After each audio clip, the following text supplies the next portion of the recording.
ગુજરાતી વાર્તા ભગવાન શ્રી રામની બહેન શાંતા અને ઋષિ સરિંગા.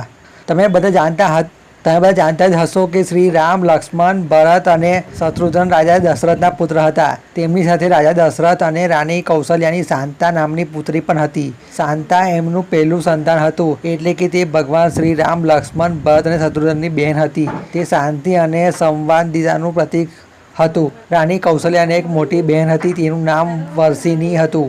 શાંતાને રાણી વર્ષિણી અને તેના પતિ અંગ દેશના રાજા રોમપદે દત્તક લીધી હતી. એક દિવસ રાજા રોમપદ તેની પુત્રી શાંતા સાથે વાત કરવામાં વ્યસ્ત હતા. તે સમયે એક બ્રાહ્મણ વરસાદની ઋતુમાં ખેતી માટે મદદ માંગવા રાજા પાસે આવ્યો.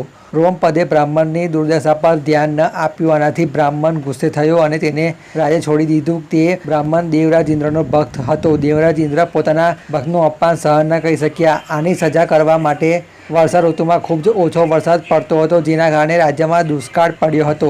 રાજા દશરથ ઈચ્છતા હતા કે તેમને એક પુત્ર હોય જે તેમનું રાજ્ય સંભાળે અને દેશના વંશને સમૃદ્ધ બનાવે. તેમને એક સદાચારી ગૃહસ્થ દ્વારા કહેવામાં આવ્યું હતું કે બંને રજવાડાઓ પરના સંકટોને અંત બ્રાહ્મણની શક્તિથી જ થઈ શકે છે. તે બ્રાહ્મણે સંપૂર્ણ શુદ્ધતા અને નિયમોનું પાલન કરવું જોઈએ. પૃથ્વી પર એકમાત્ર એવી વ્યક્તિ હતી, તેનું નામ ઋષ્યશૃંગ હતું. ઋષિ વિભાંડકે ઋષ્યશૃંગનું અનુસરણ કર્યું હતું. બંને રાજ્યના લાભ માટે ઋષ્યશૃંગને લાવીને યજ્ઞ કરવા માટે સમજાવવું જરૂરી હતું. વિભાંડક ઋષિમાં વધુ શક્તિ હતી અને તે ખૂબ જ ક્રોધિત હતા. ઋષ્યશૃંગ લાવતા પહેલા ઋષિ વિભાંડને સમજાવવું જરૂરી હતું કે આ કાર્ય કોણ પૂરું કરશે. એવો પ્રશ્ન હતો કે આ સમયે શાંતા આ કાર્ય પૂર્ણ કરવા આગળ આવી. તે ઋષ્યશૃંગને સમજાવવા ઋષિ વિભાંડના આશ્રમમાં ગઈ. શાંતાએ પોતાની સદ્ભાવના અને ગુણોથી બનેલા દિલ જીતી લીધા. તે પછી બંને અંગ દેશ માટે યજ્ઞ કરવા સંમત થયા. તે પછી ઋષ્યશૃંગે શાંતા સાથે લગ્ન કર્યા.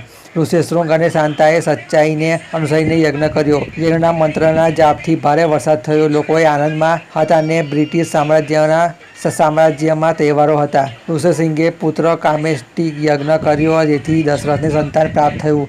આ બલિદાનના પરિણામે રામ, લક્ષ્મણ, ભરત અને શત્રુઘ્નનો જન્મ થયો.